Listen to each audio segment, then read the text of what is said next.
ACT news కు స్వాగతం. నా పేరు రత్నమాల. ముందుగా హెడ్లైన్స్. మధుర పిటిషన్ను తిరస్కరించిన సుప్రీంకోర్టు అలహాబాద్ హైకోర్టును ఆశ్రయించాలని పిటిషన్దారుకు సూచన. పేదరిక రహిత సమాజమే ప్రభుత్వ ధ్యేయం టెలికాన్ఫరెన్స్లో సీఎం చంద్రబాబు. చంద్రబాబు నయవంచకుడు వైసీపీ నేతల ధ్వజం.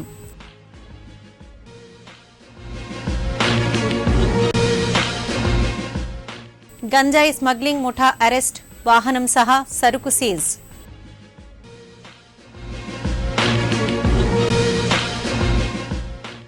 చదువుతోనే ఉన్నతి నవనిర్మాణ దీక్షలో దక్షిణ ఎమ్మెల్యే వాసుపల్లి. ఇక వార్తల డీటెయిల్స్.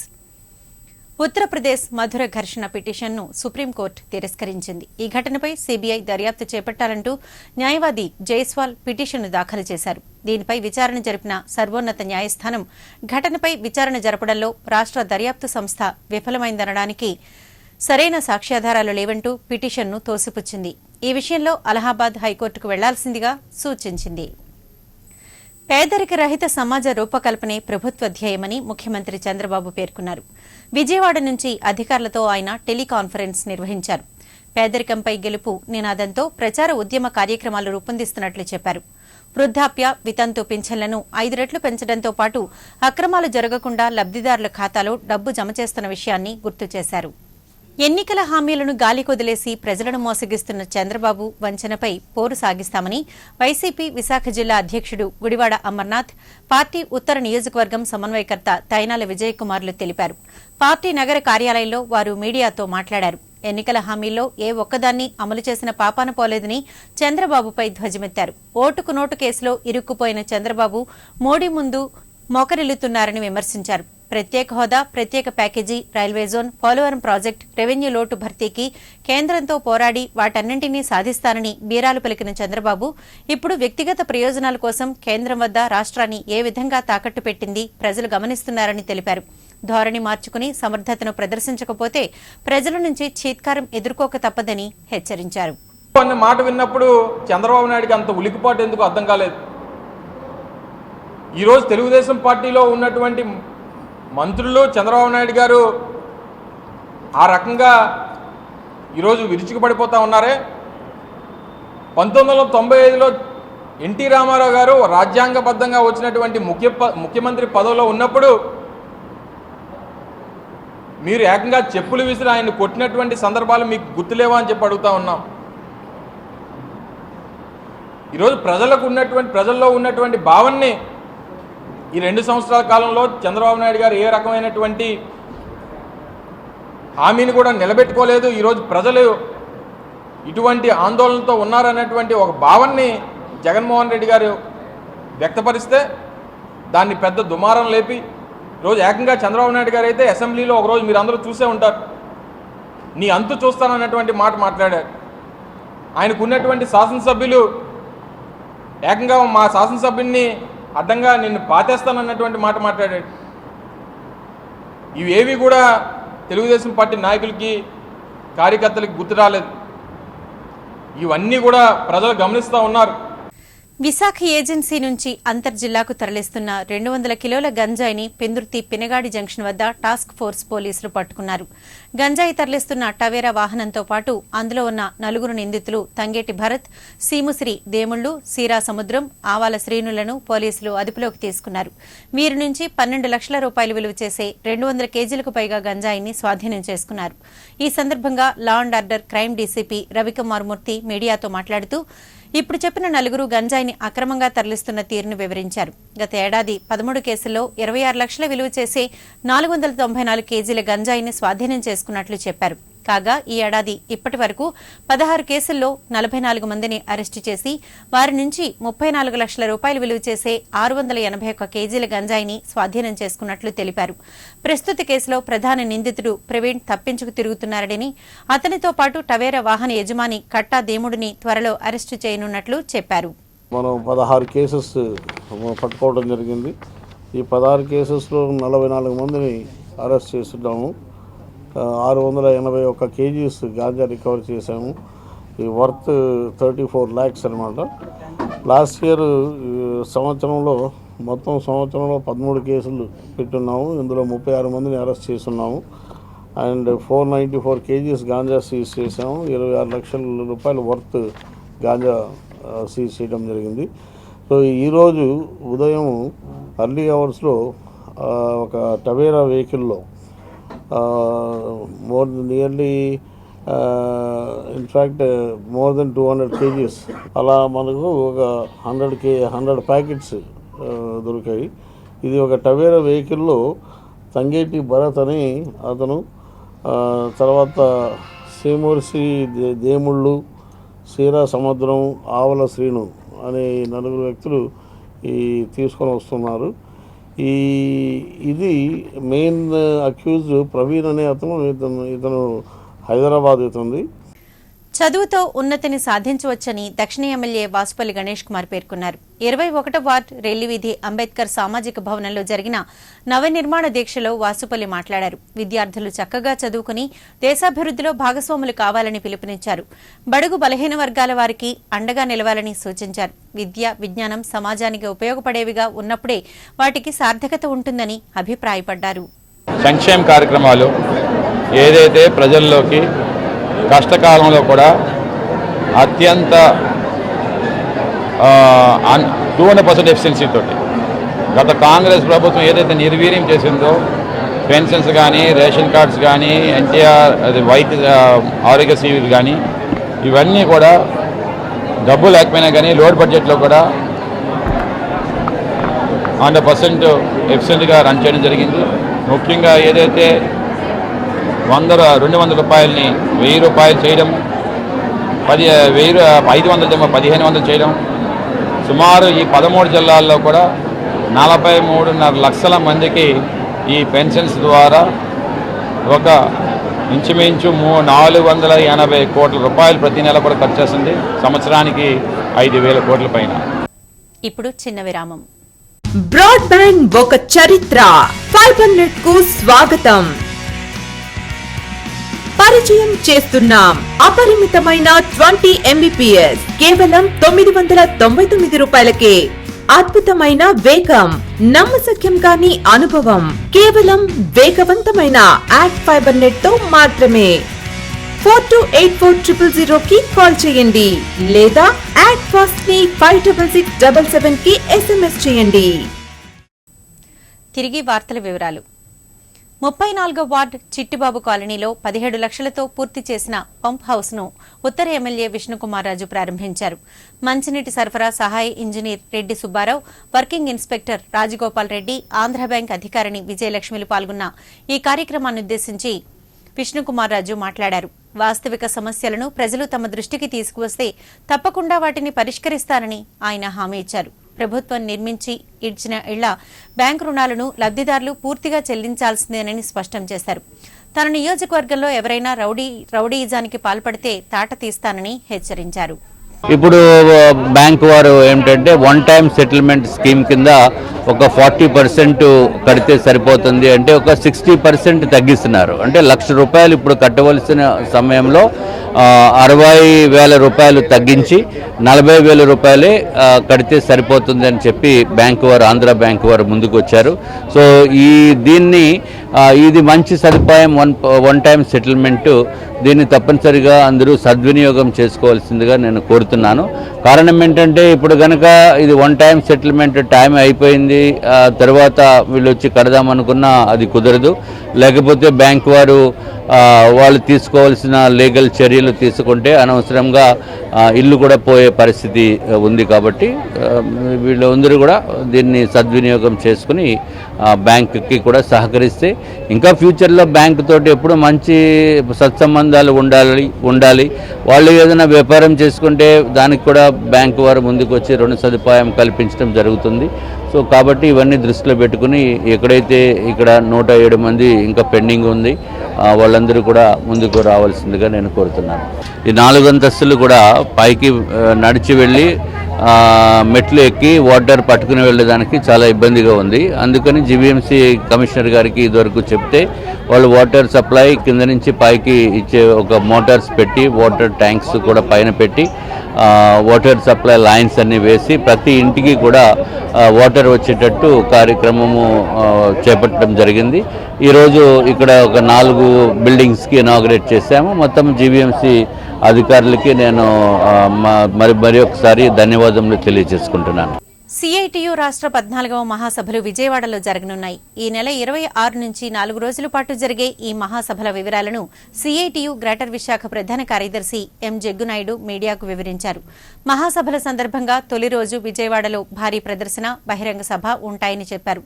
త్రిపుర ముఖ్యమంత్రి మాణిక్ సర్కార్ ముఖ్య అతిథిగా పాల్గొంటున్నట్లు తెలిపారు.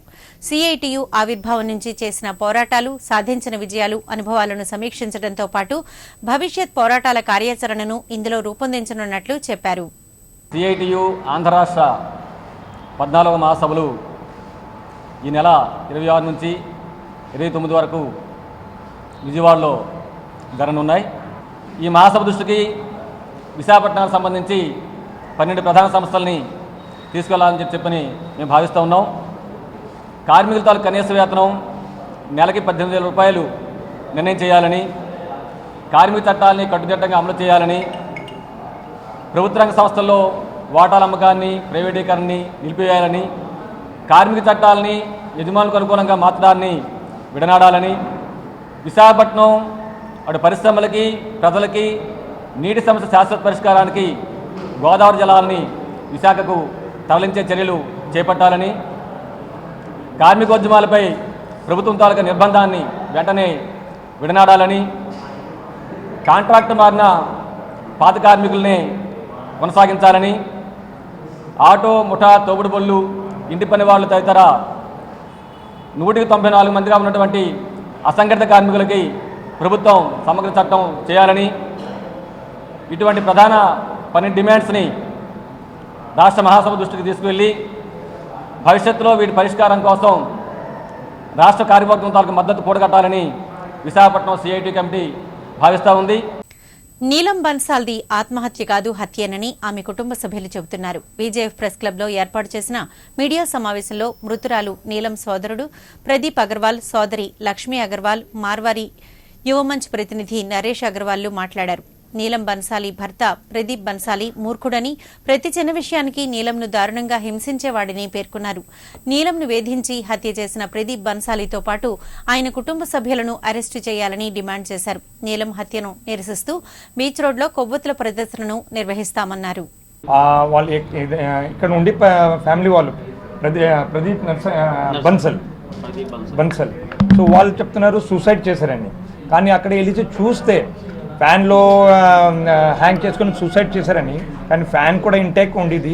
ఇంట్లోని ఆ రూమ్లో కూడా లాక్ చేశారు, తలుపులని కొట్టేసి ఓపెన్ చేసాను, అది కూడా బాగానే ఉండేది. నథింగ్ అలాంటి ఏం డ్యామేజ్ లేదు.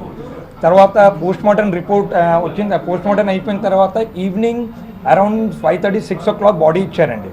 ఇచ్చిన తర్వాత వీళ్ళు చెప్పారు యాజ్ పర్ హిందూ కమ్యూనిటీ లో ఈవినింగ్ క్రిమిషన్ చేయకూడదు ఆఫ్టర్ సన్సెట్. సో కానీ వాళ్ళు ఒప్పుకోకుండా కూడా అరౌండ్ 7:30 క్రిమిషన్ చేశారండి. క్రిమిషన్ చేసేసి మన ప్రొటెస్ట్ చేస్తాను కూడా వాళ్ళు వినకుండా క్రిమిషన్ చేశారు. అండ్ అరౌండ్ 11 o'clock నైట్ మొత్తం యాషెస్ కలెక్ట్ చేసుకొని సముద్రంలో పోసారు. రూల్ ప్రకారం ఏంటంటే ఏమైనా గోదావరి లేకపోతే హరిద్వార్ ఎక్కడైనా తీసుకెళ్ళాలి చేయాలి, కానీ అది కూడా వాళ్ళు చేయలేదు. ఇప్పుడు ఎలాంటి జరిగింది ఇక్కడ వీళ్ళకి తెలియదండి, లోకల్ వాళ్ళు ఈయనని. కానీ ఇక్కడ మార్వాడి సమాజ్ కూడా అందరూ సపోర్ట్ చేస్తున్నారండి. ఇప్పుడు దానివల్ల ఇటు ఇంకా ఎవరిదైతో కూడా అలాగ అవ్వకూడదు. అండ్ పోస్ట్ మార్టం రిపోర్ట్ కూడా న్యాయంగా రావాలండి, ఎవరిదైనా ఫాల్ట్ అవనియండి. అధిక ఫీజులు వసూలు చేస్తూ తల్లిదండ్రులకు భారంగా పరిణమించిన ప్రైవేటు పాఠశాలల యాజమాన్యాలపై చర్యలు తీసుకోవాలని విద్యార్థి జేఏసీ నాయకుడు లగుడు గోవింద్ డిమాండ్ చేశారు. నగరంలో ఆయన మీడియాతో మాట్లాడారు. విద్యను వ్యాపారమయం చేసి విద్యార్థుల జీవితాలతో చెలగాటమాడుతున్న పాఠశాలలకు ప్రభుత్వం ముక్కుతాడు వేయాలని కోరారు. లేని పక్షంలో తల్లిదండ్రులతో ఉద్యమాన్ని చేపట్టాల్సి ఉంటుందని హెచ్చరించారు. భద్రతా ప్రమాణాలు పాటించినటువంటి పాఠశాలలు ఏవైతే ఉన్నాయో కనీస సౌకర్యాలు లేనటువంటి పాఠశాలలు ఏవైతే ఉన్నాయో వాటన్నిటినీ కూడా రద్దు చేయాలని, అనుమతులు లేకుండా నడుపుతున్నటువంటి బస్సులు ఏవైతే ఉన్నాయో వాటిని సీజ్ చేయాలని, ముఖ్యంగా రవాణా వ్యవస్థలోనూ జిల్లా విద్యాశాఖలోనూ పూర్తిగా అవినీతి జరుగుతుంది కాబట్టి ఈ నేపథ్యంలో కార్పొరేట్ కాలేజీలకి పాఠశాలలు కూడా ఈ యొక్క డిఓ ఆఫీస్ పరిధిలోనూ అదేవిధంగా ఇంటర్మీడియట్ బోర్డులో కూడా కొమ్ము కాస్తున్నారు కాబట్టి అధిక ఫీజులు వసూలు చేస్తూ గుర్తింపు లేనటువంటి పాఠశాలలో కూడా నడపడం జరుగుతుంది కాబట్టి సాక్షాత్తు విద్యాశాఖ మంత్రి అయినటువంటి గంటా గారి యొక్క సొంత జిల్లాలో ఈ విధంగా జరగడం అనేది దారుణం కాబట్టి ముఖ్యంగా జిల్లాలోనూ ఆంధ్రప్రదేశ్ రాష్ట్రంలో ఏ పాఠశాలలు అయితే గుర్తింపు లేకుండా ఉన్నాయో, భద్రతా ప్రమాణాలు పాటించకుండా ఉన్నాయో వాటన్నిటిపైన విజిలెన్స్ తనిఖీలు కూడా నిర్వహించాలని చెప్పేసి కూడా ప్రధానమైనటువంటి డిమాండ్తో వెల్ఫేర్ చారిటబుల్ ట్రస్ట్ చైర్మన్ మళ్ల అలేఖ్య జన్మదిన వేడుకలు Asilmetta welfare group of companies కార్యాలయంలో ఘనంగా జరిగాయి. కంపెనీస్ అధినేత మళ్ల విజయ్ ప్రసాద్, ఎగ్జిక్యూటివ్ డైరెక్టర్ మళ్ల అరుణలు అలేఖ్యకు జన్మదిన కేక్ తినిపించి శుభాకాంక్షలు తెలిపారు. మరిన్ని పుట్టినరోజులు జరుపుకోవాలని మనసారా ఆకాంక్షించారు. పుట్టినరోజు సందర్భంగా పిల్లలకు స్కూల్ బ్యాగులు, వృద్ధులు, పేద మహిళలకు చీరలు పంపిణీ చేశారు. ఈ సందర్భంగా విజయప్రసాద్, అలేఖ్యలు మాట్లాడుతూ సేవ చేయడంలో ఉన్న ఆనందం మరి దేనిలోనూ ఉండదన్నారు. మరింత సేవ చేసే శక్తిని ప్రసాదించాలని ఆ భగవంతుణ్ణి ప్రార్థించారు. పేద వర్గానికి చెందిన వారు ఉంటారో వారికి మన వంతు సహకారాన్ని అందించాలి అన్న మంచి మనసుతో, పెద్ద మనసుతో ఈ యొక్క కార్యక్రమాన్ని నిర్వహించారు. మరి దీనికి వెల్ఫేర్ చారిటబుల్ ట్రస్ట్ ఆర్గనైజర్స్ని అభినందిస్తూ మరి వచ్చినటువంటి వాళ్ళందరూ కూడా మరి పాపకి ఆశీర్వచనాలు అందించారు. వారందరికీ కూడా ధన్యవాదాలు తెలియపరచుకుంటూ మీ ద్వారా ప్రజలందరికీ కూడా నా విన్నపం, ఉన్న దాంట్లో సహకారాన్ని, సహాయాన్ని అందిస్తే అంతంత మనం ఎదగడానికి అవకాశం ఉంటుంది. బర్త్డే రోజు ఫ్యామిలీస్తో, ఫ్రెండ్స్తోనే కాకుండా ఒక మంచి పనితో స్టార్ట్ చేయడం చాలా సంతోషంగా ఉంది. I'm so happy to be here for giving me such a wonderful opportunity to serve people. నాన్నగారు చెప్పినట్టు మీ బ్లెస్సింగ్స్, ఒక మంచి పని చేయడంతో ఈ బ్లెస్సింగ్స్ నాకు ఎప్పుడు ఉంటాయని ఆశిస్తూ థ్యాంక్ యూ సో మచ్. విభజన చట్టంలో లోపాల వల్ల ఇప్పటికీ అనేక మంది విద్యార్థులు అవస్థలు పడుతున్నారని విద్యార్థి జేఏసీ నాయకులు ఏ కిషోర్ కుమార్ తెలిపారు. విజేఎఫ్ ప్రెస్ క్లబ్లో ఆయన మీడియాతో మాట్లాడారు. మన రాష్ట్రంలో Narva Varaha college of architecture, NAR Vijayawada, MRK Bhimavaram architecture కళాశాల విద్యార్థులు ప్రభుత్వం నుంచి స్పష్టమైన జీవో వెలువడనందున విలువైన విద్యా సంవత్సరాన్ని కోల్పోయే స్థితిలో ఉన్నారని తెలిపారు. ఇప్పటికైనా ఏపీ, తెలంగాణ ప్రభుత్వాలు స్పందించి వీలైనంత త్వరగా పరీక్షలు నిర్వహించి విద్యార్థుల భవిష్యత్తును కాపాడాలని కోరారు.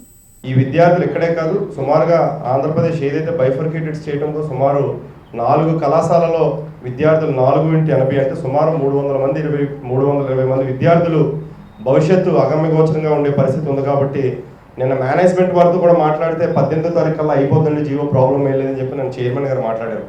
కానీ విద్యార్థులు, వారి తల్లిదండ్రులు ఏదైతే ప్రెషర్ ఇస్తేనే వాళ్ళు బయటకు వచ్చి మాట్లాడుతున్నారు. అందువల్ల ఇమీడియట్గా ఈరోజు ఎమ్మెల్యేస్ అందరితో కూడా వెళ్ళి మేము సంతకాలు తీసుకుంటాం. ఎమ్మెల్యేస్, ఎమ్మెల్సీస్ అందరితో కూడా స్టూడెంట్స్ ఫేవర్గా ఇమీడియట్గా జీవో ఇష్యూ చేయాలని చెప్పిన ఒక విషయాన్ని higher education affiliation of the college which has broken off with జేఎన్ఎఫ్యూ.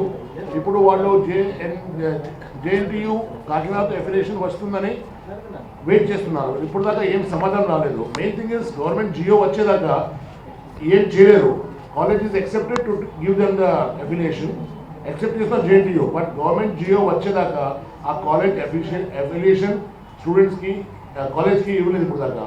Main thing is we need to try to get the affiliation GO from the government immediately. మాకు ఫిబ్రవరిలో ఎగ్జామ్స్ అవ్వాలి.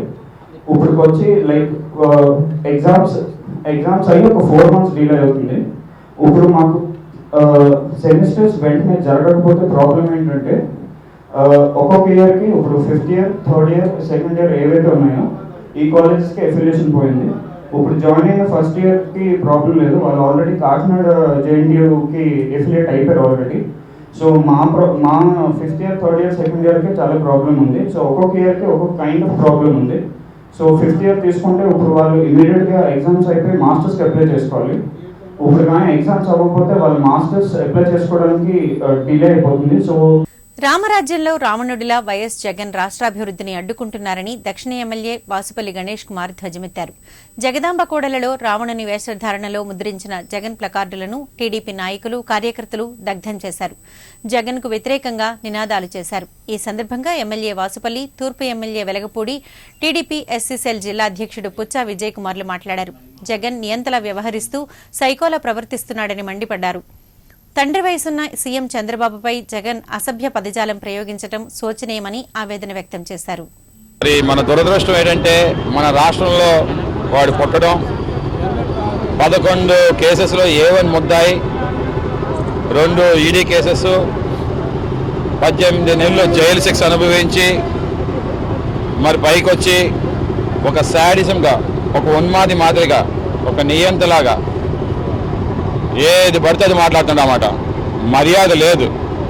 ఎప్పుడైతే వాళ్ళ ఎమ్మెల్యేస్ ఏమో మా తెలుగుదేశంలో జాయిన్ అవుతున్నారో అప్పటి నుంచి కూడా ఏంటంటే ఒక పిచ్చి ఎక్కిపోయి ఒక పిచ్చికి ఒక మాదిరిగా రోడ్డు మీద పడి చెప్పులతో కొడతాము, చీపులతో చేస్తామని చెప్పేసి ప్రేలాపలు పలుకుతున్నారు. అందుకే ప్రజలు అతి త్వరలో బుద్ధి చెప్తారు. ఈ సైకో మన ప్రతిపక్ష నాయకుడు, మనకి ఆ ప్రతిపక్ష నాయకుడు ఉండటం మన దౌర్భాగ్యం, ఆంధ్ర రాష్ట్ర దౌర్భాగ్యం. చంద్రబాబు నాయుడు గారి మీద నమ్మకంతో అమరావతి ప్రపంచంలోకెల్లా మేటిగా రాజధాని నిర్మించమని వారలుగా 33,000 ఎకరాలు రైతులు స్వచ్ఛందంగా ఇచ్చిన ఘనత బహుశా ప్రపంచ దేశాల్లో ఎక్కడ ఉండుండదు. ఇవన్నీ చూసి పిచ్చి పట్టిన వాళ్ళలాగా ఈ జగన్మోహన్ రెడ్డి ప్రవర్తిస్తున్నాడు. అతని ప్రవర్తన వల్లనే మా అభివృద్ధి చూసి అతని ప్రవర్తన పడక ఆ ఎమ్మెల్యేలు తెలుగుదేశం పార్టీలోకి వస్తున్నారు తప్పితే వేరే కాదు. ఈడు A1 ముద్దాయి, ఈడు మళ్ళీ A2 ముద్దాయి విజయసాయి రెడ్డికి రాజ్యసభ సీట్ ఇచ్చి ఇవ్వటం. ఒక తండ్రి వయసు ఉన్నటువంటి ఒక వ్యక్తి ఈరోజు రాష్ట్రాన్ని ఒక మంచి గాడిలో పెట్టి మంచి పరిపాలన ఇద్దామన్న ఆలోచనతో మరి ముఖ్యమంత్రి గారు ఉంటే ఇది తండ్రి ఆస్తి. తండ్రి మరి ముఖ్యమంత్రిగా ఉండేటప్పుడు దోచేసినటువంటి 150,000 కోట్లు ప్రజల తాలూకా రక్తం పీల్చి తీసుకున్నటువంటి సొమ్ము ఈరోజు జగన్మోహన్ రెడ్డి గారు ఉండి ఈరోజు పిచ్చి కుక్కలాగా ముఖ్యమంత్రి అయిపోవాలన్న ఏకైక ఆలోచనతో ఇలాంటి పేలాపనలు పేలుతున్నాడు. సంకల్పం గొప్పదైతే లక్ష్యాన్ని చేరుకోవడం సులభతరమవుతుందని పరిపూర్ణానంద సరస్వతి చెప్పారు. జ్ఞాన సముపార్జనలో మానవుని పోకడపై కళాభారతి ఆడిటోరియంలో ఆయన ప్రవచించారు. తాత్కాలిక బంధాల కన్నా శాశ్వత అనుబంధాలు మానవ జీవితానికి దిశానిర్దేశం చేస్తాయని చెప్పారు. చేసే పనిలో స్పష్టత, స్వచ్ఛత ఉన్న మనిషికి జీవితంలో అసలు ఎదురే ఉండదని పేర్కొన్నారు. అపరిమిత కోరికలు మానవుని వాస్తవిక జీవితం నుంచి దూరం చేస్తాయని చెప్పారు. ఇంత పరీక్ష ఎందుకండి, నేను సిన్సియర్గా చేశాను కదా అంటే ఆయన నవ్వుతూ అన్నారు, పిచ్చోడా పాపం ఆవిడికి ఫస్ట్ డేనే ఇవ్వాలనుందిరా, కానీ నీ 21 రోజులు నువ్వు పెట్టుకున్నావు కాబట్టి ఆవిడ బంధించబడిపోయినా. ఆవిడ్ని 20 రోజులు బంధించి ఉంచాను, నీ సంకల్పం అది. నేను 21 రోజులు చేస్తాను, నువ్వు ఆవిడని ఆపేస్తే ఫస్ట్ డే ఇచ్చేసేది ఆవిడ. షియర్ ఈగర్లీ రేటింగ్, పాపం బిడ్డ, అయ్యో వాడు వచ్చాడు అడుగుతున్నాడు గురువు కావాలని, చాలా మంది సొమ్ము కావాలి, సోకు కావాలి, లేకపోతే ఇంకోటి కావాలని నన్ను బట్టి పితికేస్తుంటారు. కానీ పాపం వీడు నాకు గురువు కావాలన్నాడు, ఏం అడగలేదు, వీడికి ఇచ్చేద్దామని ఫస్ట్ డేనే ప్రిపేర్ అయిపోయింది. నీ రిపేర్ చేసేదాన్ని, నీ 20 రోజులు ఆవిడని ఇవ్వనివ్వకుండా కూర్చోబెట్టా. ఎందుకని 21 రోజు నీ సంకల్పం మొదలు పెట్టా. కాబట్టి ఇక్కడ నాకు ఆయన చెప్పిన తర్వాత అర్థమైంది, మన మనస్సుని ఎలాగ ట్యూన్ చేస్తూ ఉంటామో ఈ నేచర్లో the mind is very powerful. దేశవ్యాప్తంగా చిన్న పరిశ్రమల సమస్యల పరిష్కారమే లక్ష్యంగా లఘు ఉద్యోగ్ భారత్ పనిచేస్తుందని ఆ సంస్థ జాతీయ అధ్యక్షులు అశోక్ మిశ్రా మిట్టల్, రాష్ట్ర అధ్యక్షుడు బాలాజీలు తెలిపారు. సిరిపురం ఛాంబర్ ఆఫ్ కామర్స్ కార్యాలయంలో వారు మాట్లాడారు. లఘు పరిశ్రమల అభ్యున్నతికి పాటుపడుతున్న ఏకైక సంస్థ తమదేనని చెప్పడానికి సంతోషిస్తున్నామన్నారు. చిన్న పరిశ్రమల స్థాపన, నిర్వహణలో ఉన్న ఇబ్బందులను కేంద్ర ప్రభుత్వ దృష్టికి తీసుకువెళ్లి వాటి అభివృద్ధికి సంపూర్ణ సహాయ సహకారాలు అందిస్తున్నట్లు తెలిపారు. Representation allow the state and more than 425 districts. We are working for the benefit of the micro and small industries. Or we are helping to the different governments, either it is the central government or state government at the various level. Either it is different departments. So we are suggesting to help the micro small units So the policy of the government can help to increase the productivity of the Bharat and the economic growth and GDP, to increase the GDP in the government sector. లఘు ఉద్యోగ్ భారతి దేశవ్యాప్తంగా చిన్న పరిశ్రమల కోసం పనిచేస్తున్నటువంటి సంస్థ, విస్తృత స్థాయిలో పనిచేస్తుంది. వారు ఆంధ్రప్రదేశ్లో దాని యొక్క ఇక్కడ ప్రారంభించడం ఎంతో సంతోషకరం. అట్లాగే దేశవ్యాప్తంగా చిన్న పరిశ్రమల గురించి మాట్లాడే సంస్థలు పెద్దగా లేవు ఇక్కడ. ఇదొక మన ఆంధ్రప్రదేశ్లో ఉన్న పరిశ్రమలకు ఇదొక అవకాశం. వారి సమస్యల్ని కేంద్ర ప్రభుత్వం దృష్టికి తీసుకెళ్ళడానికి, సత్వరంగా పరిష్కారం కనుగొనడానికి కూడా వీరితో పనిచేయటం అనేది ఒక మంచి అవకాశం కింద భావిస్తున్నారు. సింహాద్రపన్న సోదరి అడవివరం గ్రామ ప్రజల ఎలువెల్పు శ్రీ పైడితల్లమ్మ వారి వార్షిక జాతర మహోత్సవం ఘనంగా జరిగింది. రాష్ట్ర విద్యాశాఖ మంత్రి గంటా శ్రీనివాసరావు, అనకాపల్లి ఎంపీ ముత్తంశెట్టి శ్రీనివాసరావులు అమ్మవారిని దర్శించుకుని ప్రత్యేక పూజలు నిర్వహించారు. భక్తుల శీఘ్ర దర్శనానికి వీలుగా దేవస్థానం అధికారులు ఏర్పాట్లు చేశారు. సింహాద్రపన్న సోదరి అడవివరం గ్రామ ప్రజల ఆరాధ్య దేవత 14 గ్రామాల ప్రజల ఎలువెల్లిపోయినటువంటి శ్రీ పైడితల్లమ్మ వారి పండుగ మహోత్సవం ఈరోజు అత్యంత వైభవంగా జరుగుతుంది. మరి విజయనగరం పైడితల్లమ్మ వారి పండుగ తర్వాత అత్యంత ప్రతిష్టాత్మకంగా నిర్వహించే ఈ పండుగకు సంబంధించి ఇతిహాస కథనం కూడా ప్రాచుర్యం ఉంది. సాక్షాత్తు సింహాద్రినాథుడు కొండదిగున తన సోదరుని వచ్చి తన కుమార్తెనిచ్చి వివాహం చేయాలని కోరుతాడు. దీన్ని డోలోత్సవం జరుపుతారు. ఆ తర్వాత స్వామివారికి అమ్మవారి కూతురుని ఇవ్వడానికి అంగీకారం జరుగుతుంది. ఆ తర్వాత స్వామివారి కళ్యాణోత్సవం వైశాఖ శుద్ధ ఏకాదశి నాడు జరుగుతుంది.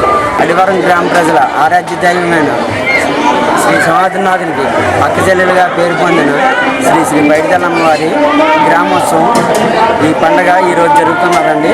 గ్రామ ప్రజలందరూ కూడా ఈ ఉత్సవాన్ని అతి వైభవంగా జరుపుకుంటారు. దీన్ని ఏంటంటే పాత దేవాలయాన్ని పునర్నిర్మాణించి కొత్తగా నిర్మాణించిన భక్తులకు ఎటువంటి ఇబ్బందులు లేకుండా దర్శనాలు అవి జరగడం. జీవీఎంసీ 66 వార్డు నాగేంద్ర కాలనీ సామాజిక భవనంలో ఉచిత కుట్టు శిక్షణ కేంద్రం ప్రారంభమైంది. స్థానిక ఎమ్మెల్యే పి గణబాబు కేంద్రాన్ని ప్రారంభించారు. మహాలక్ష్మి ఫ్యాషన్ డిజైనర్ ఐఎస్డీఎస్ ద్వారా మహిళలకు అందిస్తున్న శిక్షణా కార్యక్రమాలను అభినందించారు. స్వయం సమృద్ధి, ఉపాధి కోసం చేపడుతున్న ఎలాంటి శిక్షణా కార్యక్రమాలను మహిళలు సద్వినియోగం చేసుకోవాలని సూచించారు.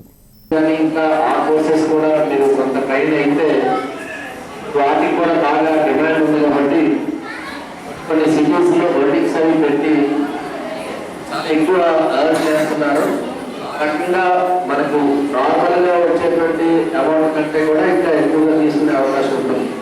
కాబట్టి ఆ రకంగా కూడా ప్లాన్ చేసి అవసరమైతే ఆ ట్రైనింగ్ కూడా చెప్పారు. జాకెట్ అండ్ షర్ట్ అండ్ రెండింటిలో ఇక్కడ ట్రైనింగ్ ఇస్తామని చెప్పి ఆ అడ్వాన్స్ అయితే ఇంకా బెటర్గా కట్టుకుంటున్నటువంటి చీరలకు జరిగి కనుక ఇంకా ఏమైనా మోడర్న్గా ఇప్పుడు ఎవరైతే కాస్ట్లీ ఎక్స్పీరియన్స్ ఉండి తక్కువ ఖర్చుతో చేసేటువంటి ఉంటాయో వాటికి కూడా వీళ్ళకి ట్రైనింగ్ చేస్తే ఆటోమేటిక్గా వాటికి కూడా మనకి డిమాండ్ ఉంటుంది.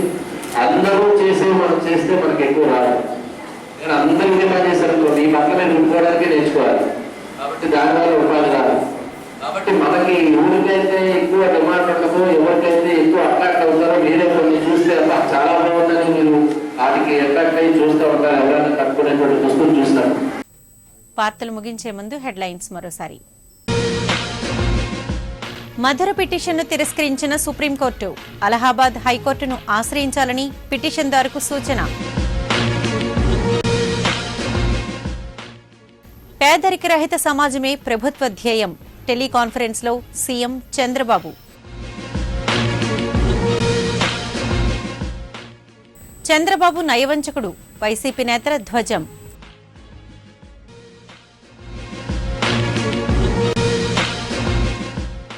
గంజాయి స్మగ్లింగ్ ముఠా అరెస్ట్, వాహనం సహా సరుకు సీజ్.